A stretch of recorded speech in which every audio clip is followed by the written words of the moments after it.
The defendant will stand and face Judge Eli while sentence is passed. This case has not been easy to judge.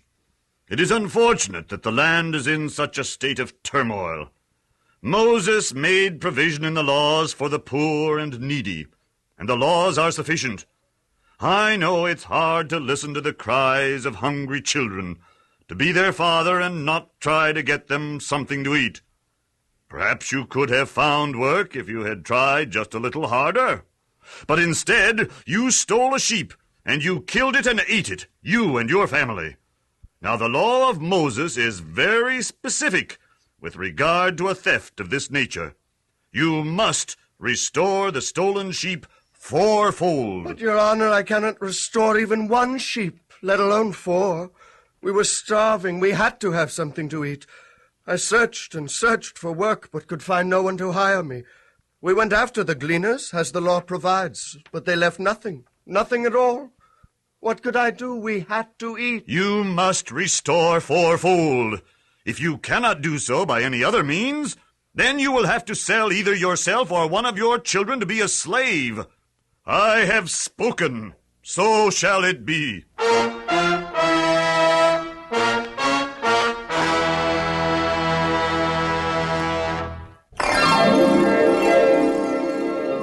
It sounds like your story today is going to be interesting, Uncle Dan. Did that man really have to sell himself or one of his children to be a slave? Yes, Aunt Sue, he undoubtedly did. Although our story today is not about him. However, the man who passed the sentence, Judge Eli, does play an important part in it. He lived a long time ago, didn't he? About 3,000 years ago, Aunt Sue. After the children of Israel came out of the land of Egypt, they were ruled by judges. Samson was a judge, and so was Gideon, wasn't he? Yes, and Eli was one of the last of the judges. He had jurisdiction over all the land during the time when the Bible records, every man did that which seemed right in his own sight. His job must have been extremely difficult, one that kept him very busy. He was also the high priest, wasn't he? High priest, judge, and father. It is one of the tragic facts of history that this man, Eli, who held such high positions in the land of Israel, was a poor father. Our story today is adapted from the Old Testament, chapters 1 and 2 of 1 Samuel. I call the story The Wayward Sons.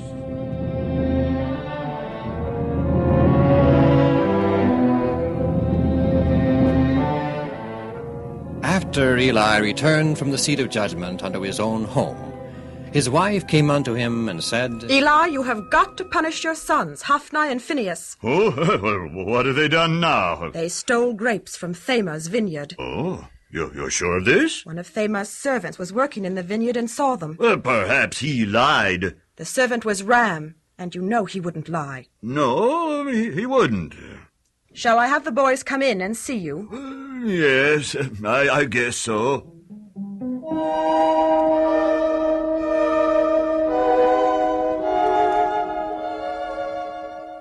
Yes, Father. What is it? Sons, your mother tells me that you stole some grapes from Thamar's vineyard. We didn't Who told steal her any of that? his old grapes. Never mind who told her. Now, did you take some grapes with you from his vineyard? I don't know. What difference does it make if we did? We have the right to eat all we Now, want. sons, you're better acquainted with the law than that. You know that those provisions were made primarily for travelers. You also know that in any case you are not to take fruit from the vineyard with you. To do so is to steal. I think you're making a big issue over nothing. Besides, we're Levites. Thamar has a duty to help support us, the old miser. Hophni, Thamar is not a miser. He is a good, kind man. Well, he shouldn't begrudge us a few grapes. We were hungry. Sons, that's not the point. The point is that you stole something that was not yours, and you should make restitution. I'm not going to make restitution to him for a few old grapes. Me either. Look, Father, we're Levites, priests. We don't have You to go boys around. are not priests. We should be. We're old enough. You're the high priest and we're your sons. We should serve at the tabernacle with you. Perhaps someday you will be priests. Not someday, now. We want to start right away. But you are not worthy, or at least not ready yet to Not be priests. ready? We are too ready. We know the law. We've watched you serve at the tabernacle since we were boys. We know the customs and services better than anyone else in Israel. Well, it is true that you know the customs, but oh, my sons, if only your lives were what they should be. How can I make you priests? But we'll see. If Eli had weighed the terrible consequences of indulging his sons, he would have punished them at once. Instead, he listened to their request and allowed them to become priests and serve at the tabernacle. But they did not respect their holy office. Meanwhile, in another part of Israel, another priest by the name of Elkanah was preparing to leave his home to serve at the tabernacle. Hannah, you have my things ready? Yes, dear, here you are. And, Elkanah, while you're at the tabernacle, will you pray to the Lord that he give me a child, a son? I will, dear, although I'm sure he knows your longing. Does Peninnah still lord it over you because she has children and you don't? Yes. More and more each day, it seems. I suppose I shouldn't have married her, even though you are barren. She has brought a lot of bickering to our once happy home. But I must be on my way. Keep your courage up. Goodbye, dear. Goodbye, Elkanah.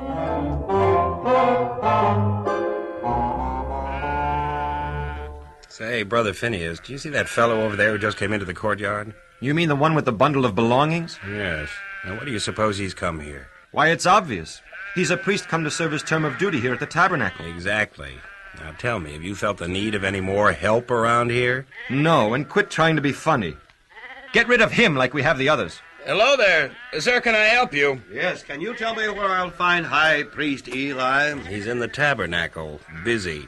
State your desires. Well, my name is Elkanah, and I've come to serve my term of duty. And just who sent for you to come? Elkanah. Why, no one. This is the month during which I always serve. Look, friend, we've got a new system now. Yeah, you don't just show up here any old time and expect a free handout. From now on, if we want you to come and work, we'll let you know, understand? No, I don't understand. It's the custom for the priest to serve their term on a rotation basis, not by request. Now, we've told you once, and we're not going to tell you once more. We've got a new system.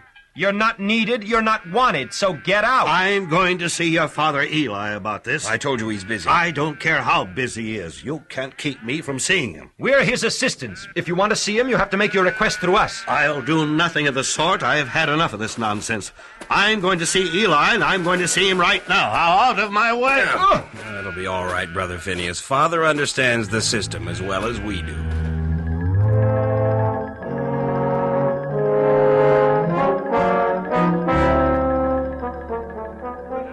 Eli, sir, may I have a word with you? Why, if it isn't Elkanah. Come in, my son. How are you? How's the family? You seem to be as fit as ever. I don't know. I thought I was until I met your sons Hophni and Phineas. Hophni and Phineas? Did they trouble you? They tell me that my services are no longer needed. So that's it. Well, since they've been assisting me, we don't need as many of the other priests as we once did. Oh. You know how it is. The country's in such a turmoil. Some of the priests don't show up, and many people aren't paying their tithes as they should. So there isn't enough money to support the tabernacle as there should be. Yes. Now, I was sure that you would understand. Now tell me, how's your family? Oh, they're all right, I guess. I'm glad to hear that. And it's been pleasant to see you again. In a few months, it will be the Feast of Tabernacles. Perhaps I'll see you when you come up then. Yes, perhaps.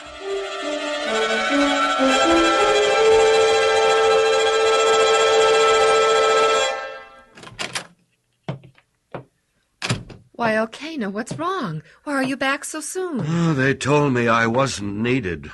Not needed? And just why not? Eli's two sons, Hophni and Phineas, are serving in the tabernacle. They're not having any of the other priests serve. Hophni and Phineas? Why, they're just boys. They're not priests. I'm afraid Eli has made them priests. The very idea. Wonder so many people are forsaking the worship of the God of heaven. Now, we must not let the misdeeds of others cause us to lose faith in God. He is a God of love. Yes, I know. Did you remember to ask God to give me a son? Oh, no. I was so upset after talking to Eli and his sons that I completely forgot it until just now. I'm sorry, dear. I understand. I know you must have been upset. It's just that... Well, just what? Penina? Yes. By the way, where is she now? Oh, she's out playing with the children, I think. Oh, Elkanah, why doesn't God let me have children, too?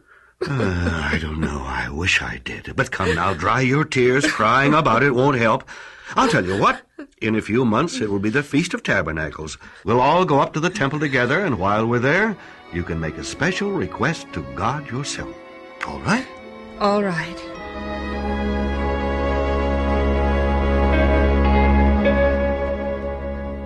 Hannah! Penina!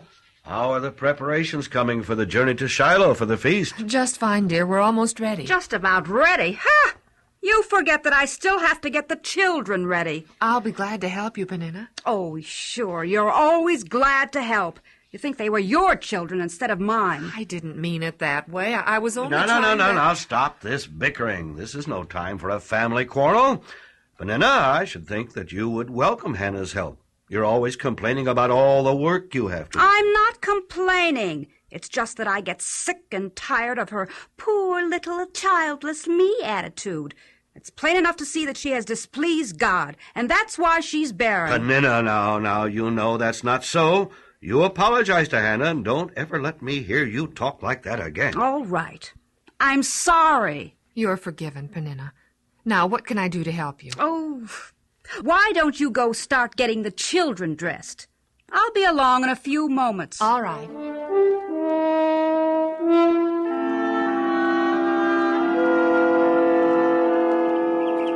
Father, how much longer till we'll get to Shiloh?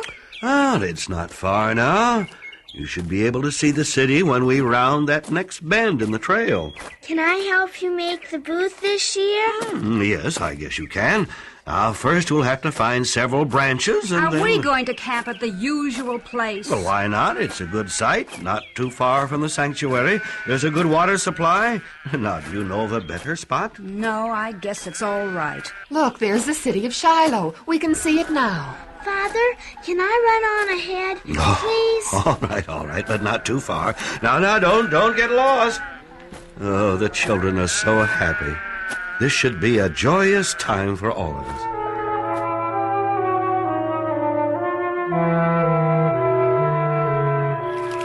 Father, can I put another piece of wood on the fire? Oh, yes, I guess so. Be careful now. Put it right there at the side. That's it. Come on, children. It's time for you to go to bed. Already? We just got the campfire going good. Oh, it wouldn't hurt for them to stay up a little later tonight, would it, Penina? Are you trying to tell me how to bring up my children? Why, no, it's just that It's just none of your concern.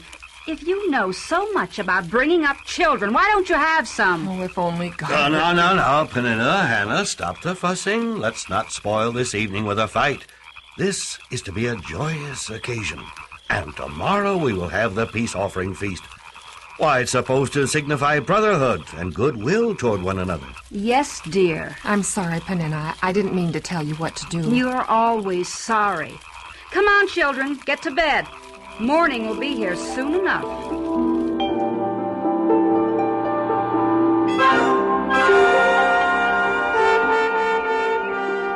Father, can I go to the tabernacle with you? No, dear. I think you'd better stay here.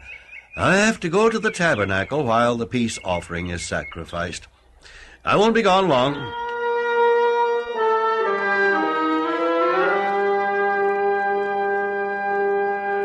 Good morning, sir. Are you preparing for a peace offering? Yes, Your Grace. The fat is on the altar, and all is in readiness. Give me my priestly portion, then. As soon as the fat is burned, you'll get your just portion. I'm too busy to wait. Give it to me now. But the law clearly states Don't that you tell me what the law... wait a minute. Shouldn't I know you? Yes, I remember now. Brother Phineas, come over here a minute. What's the problem, brother? No problem. It's just that this priest, remember him? Anyway, as I recall, his name is Elkanah. He was trying to tell me about the law. Sure, I remember. Look, Elkanah, around here we are the law. Understand? I understand that you do not realize the importance of your holy office. Quite the contrary. We do realize our importance, and if you're smart, you'll give us our portion of the sacrifice now, or we'll take it by force. All right, here you are. Come on, more than that. At least 4 times as much. But that won't leave enough for my family to have a feast. That's your problem. Now give it here, or we'll take it.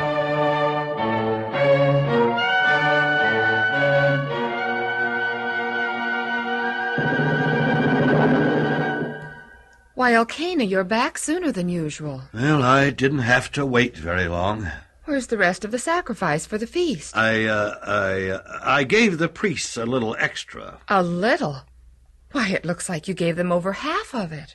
Did you give it to them, or did they take it? Well, It's those sons of Eli.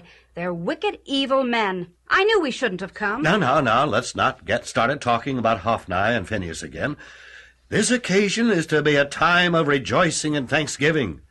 Prepare what's left of the sacrifice, and we'll have our feast.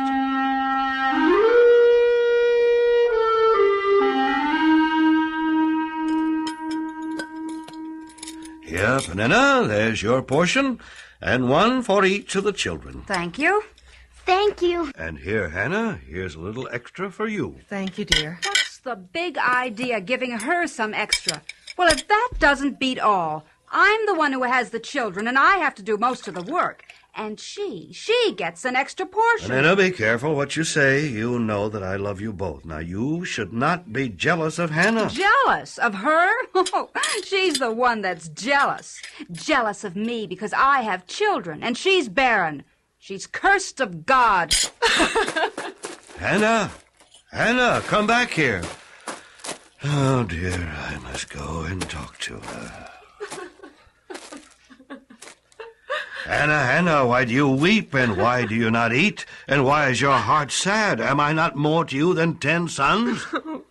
Yes, I suppose you are, Elkanah. But why? Why doesn't God let me have a son? I don't know, dear, but come, let us finish the feast, and then you can go to the tabernacle, make a special request to God as we plan. All right. Now Eli the high priest was sitting on the seat beside the doorpost of the temple, and Hannah, deeply distressed, prayed to the Lord and wept bitterly.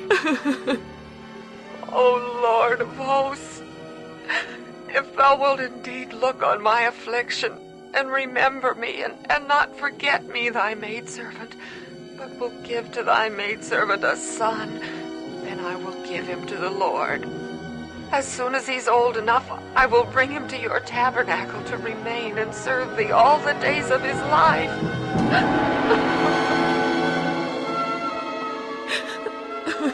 As she continued praying before the Lord, Eli observed her mouth.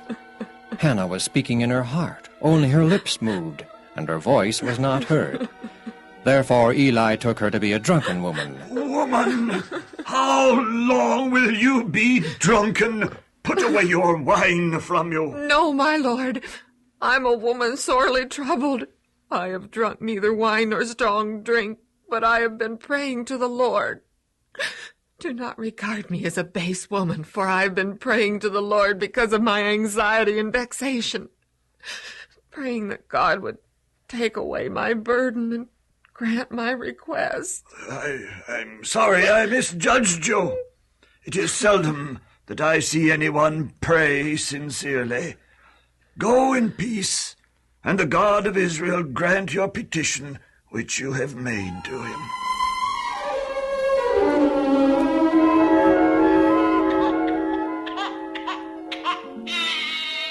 O Lord, I thank thee that thou hast heard my prayer and given me this son. As I have vowed, he shall be thine. Just as soon as he's old enough, I will take him to your tabernacle, and there he shall remain and serve thee. Help me to train him to love thee, to realize his duty to thee. Give me the strength to keep my vow, and not to wish to keep him to myself. And grant that Elkanah, my husband, will look favorably toward my vow and help me. And help Peninnah to see the beauty of a full surrender to thee, and realize the worthlessness of arrogance. And above all, Lord, help me to be a good mother. Amen. You precious baby. It'll be hard to give you up, but I must never think of you as mine. You belong to God. I'll have to give you a name. Let's see. I know. I'll call you Samuel. It means God has heard, for he did hear me and granted my request.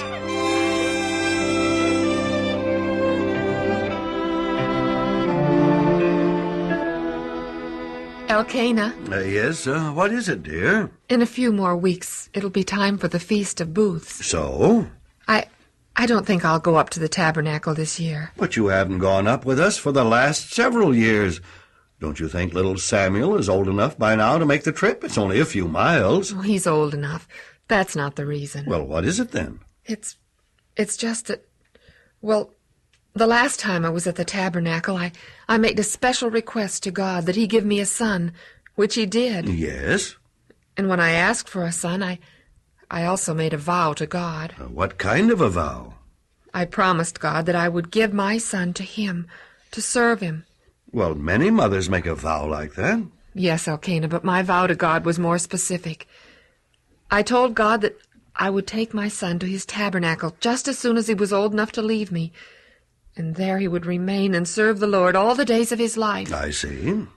Therefore, I must not take Samuel to the tabernacle and then bring him back home with me. I'm afraid that if I did each visit, it would become harder to leave him. The very first time I return to Shiloh must be the decisive visit. You know that as your husband I can nullify your vow. I know. It will be just as hard for me to part with little Samuel as for you. I love him very dearly. Yes. At the tabernacle he would be exposed to the evil influence of Eli's wayward sons, Hophni and Phinehas, and Eli himself is getting old and feeble. It certainly is not a very good place for a boy to grow up. When did you plan to take him? Just as soon as he's a little older. Another year or two, 3 at the most. How could you do it? Why, the child is your whole life. Without him, what meaning would your life have? I will always know that God heard my request, Elkanah, that he took away my reproach before Peninnah.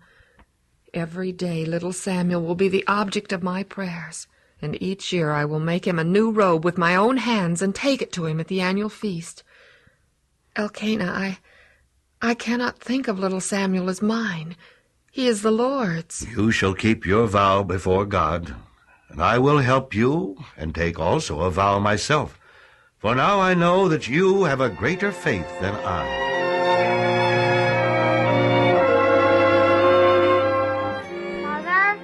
Mother? Yes, dear, what is it? I brought you some flowers. Why, thank you, dear. Only they're not as pretty as they were. Do you know why, Samuel? No. They have been separated from their source of strength. That's why they wither and die. And it's just the same with us. When we become separated from the Lord, who is our source of strength, then we die spiritually. We forget all about God. How can we keep from dying spiritually? Well, the best way is to pray to God every day. Remember, he always hears your prayers. Samuel, do you know what your name means? No. It means God has heard. Heard what? Well, specifically, he heard my prayer. I wanted a little boy very, very much. And so I went to the tabernacle and asked God to give me one. And he did. He gave me you. Oh. But there's more to it than that.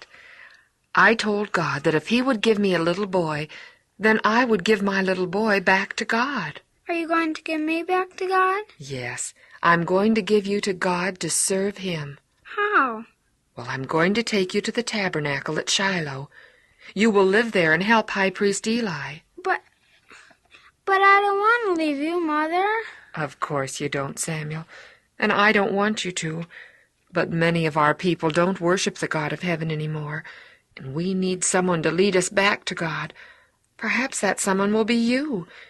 You've been specially dedicated to God. That's why you must grow up in God's house. Do you understand, dear? I'll try to, Mother. I love you, too, and I don't... You love God, too, don't you? Yes. Well, remember, son, that you belong to God. You must always love Him above all others. I'm willing to do what God wants me to do, Mother. I see my sons are busy. Can I serve you? I see you have prepared a bullock for sacrifice. For what purpose? It is to be a token of atonement, Your Grace. An atonement? For whom? Our son. Your son? This little lad? I don't understand. Do you not remember me, sir? No. A few years ago, I came here and prayed earnestly to God. Yes, this now I remember. I rebuked you for being drunken, and I was wrong. I also blessed you, didn't I? Yes, Your Grace. As you live, I am the woman who was standing here in your presence praying to the Lord. For this child I prayed, and the Lord has granted me my petition which I made to Him. Therefore I have given him to the Lord. As long as he lives, he is given to the Lord. Given to the Lord? He is to remain here at the tabernacle. From this time on, he will serve the Lord. Why were you so deeply distressed when you prayed to the Lord, and why did you weep? I was childless and ridiculed as one despised by God. And you are willing to give this child to the Lord? Yes. His name is Samuel. Hello, Your Grace. Samuel. It means God has heard. Woman, I cannot help but marvel at your faith and devotion. The aged Eli, himself an overindulgent father, was awed and humbled as he beheld this mother's great sacrifice in parting with her child, and he was reproved for his own selfish love. In humiliation and reverence he bowed before the Lord, and they worshipped together.